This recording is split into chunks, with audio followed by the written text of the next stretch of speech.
Welcome filmmakers, fans, and friends to Indie Cinema Showcase. We're your hosts, Christina Carmona. And I'm Nando Luis Roman. Today we're at eStudio checking out their awesome space here in Winter Garden. And I'll be chatting with Jim McMail and giving you an inside look of their studio. Let's get to it.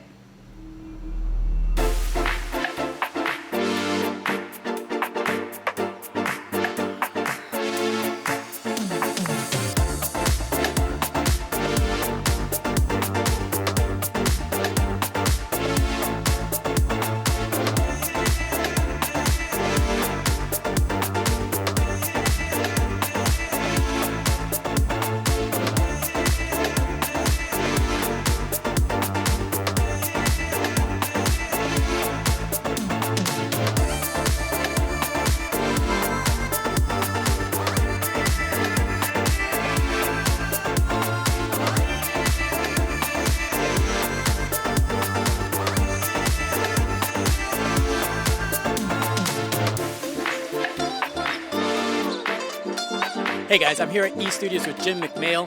Jim, welcome. Thank you. So, tell us a little bit about eStudios. Yeah, so eStudio is a production studio in West Orlando in Winter Garden, and we primarily focus on creating positive content. So we have a main space that we can do music videos or live bands. We can record live audio. We have a audio recording studio inside for isolating vocals, and then we have a podcast studio as well. So just about any kind of production project, if it fits in the building, we can make it happen. So how long has eStudios been around?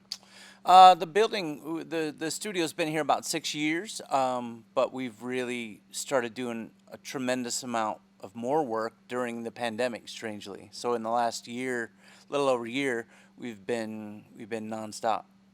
So aside from the film production and the audio, what else do you guys do here?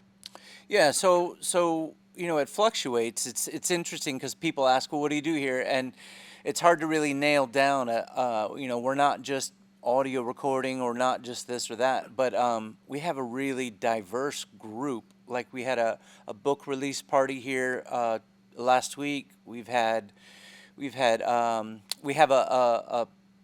a visual artist that's a painter, and he's done like Toyota commercials. He's done all kinds of things. He's insanely gifted, and because of the pandemic, he'll come and set his entire canvas area up and do live painting, record it for Instagram, and he's exploded in the last year. He's got over 10,000 followers, and so but it primarily is because he's creating content nonstop, and he didn't have a place to do that before. So this really serves as his home, and so we're doing some TV shows for PBS. We're doing we're doing a documentary right now on the Black Church. We're doing one for mental health with PBS. We're doing music videos, mentoring music artists. We have creative meetings here every week.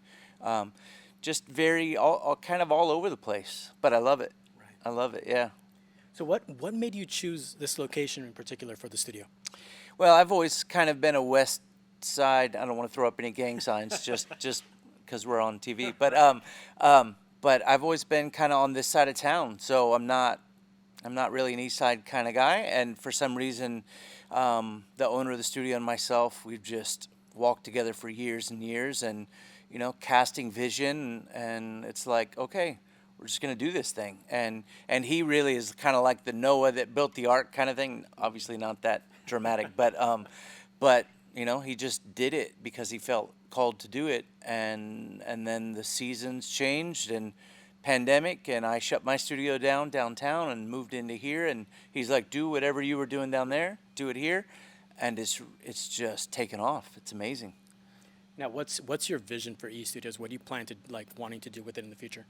Yeah, so we're working. We have some partners. One animation studio in Bogota, Colombia, that has some family-friendly content on Cartoon Network in Latin America, and we do things. We really our focus. I bring that up because our focus really is to create family content to educate kids in a positive way.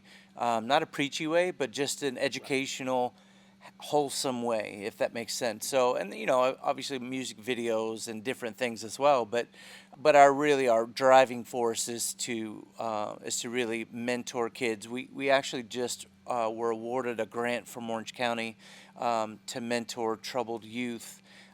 So through media, which is really exciting, and we're working with a couple different partners that have also received grants from Orange County to do the same thing. So we really want to pour into the troubled youth in the most challenging neighborhoods in Central Florida, and now we're able to do that. It's really amazing. So last time we chatted, you talked a little bit about like your internship program. Can you tell us a little bit about it? Yeah, man, I'll tell you, I've had interns for years, just in companies I've owned and companies I've worked for, and I you know, I did an internship. I did 2 internships in college, and I found them to be incredibly valuable. And we currently have 2 film students from UCF that are spectacular, absolutely amazing, very proactive. You know, and then like I've told them, you know, I can have anybody clean the floor, take the trash out, and I do that stuff, you know. But and there are days they have to do that, right? But at the end of the day, if they're film students, I want them to dig deep and learn and be around other professional filmmakers that have an understanding, and so they can see what works, what doesn't. So every professional shoot we have here, except this one, strangely, they're around and they're busting their butt. And so I've had them do some promotional videos for the studio.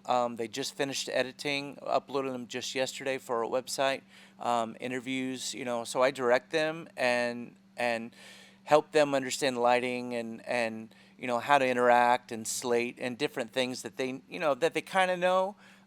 Even like counting a interviewer down. Okay, like you don't yell at them and you don't do this, and you got to prepare them, and you got to, you know, there are ways to work with people. So doing all that is really and you know, they're already good at these things, but they just, you know, they're young, so that's what internships are for. I would rather them learn life skills in the process than I would. Anybody can teach them to sweep a floor or to set up lights or break down, you know, but, you know, I want them to understand about being on time and letting your yes be yes, and those kinds of things and don't burn bridges, because these same people we're going to be working with for the next 20 years, you know, so, you know, kind of a mixture of both.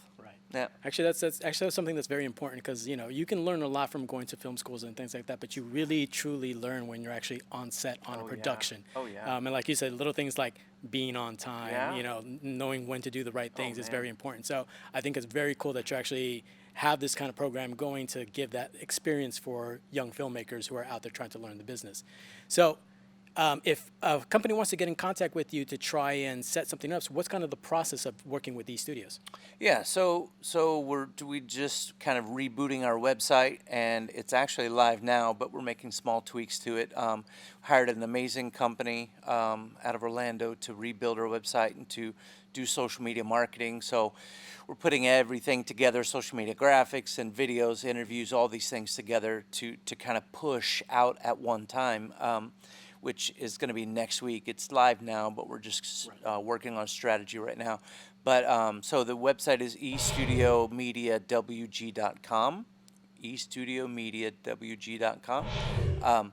And Instagram is eStudio Productions, and Facebook is eStudioWG. But we're constantly posting on all of those things, so people can reach out through any of those avenues. Yeah. So thank you for joining us today. I appreciate your time. If you guys want to check out eStudios, make sure to check them out online and through their social media. Seriously, guys, this place is phenomenal. If you guys have any future projects that you might think you want to do, definitely check out eStudios. And Jig McMail here will make things very easy for you. And I got his name right this time. Yeah, you did. Thank you. Thank you so much. What a great space. We hope you've enjoyed this look at eStudios, and maybe you can stop on by for your next production. If you would like your chance to be featured on Indie Cinema Showcase, be sure to email us at icstv@yahoo.com. And as always, be sure to follow us on our socials at ICSTV on Facebook and ICSTV Show on Instagram and Twitter. That's all the time we have for you on this episode of Indie Cinema Showcase, and as they say in the film industry, that's a wrap. See you next time.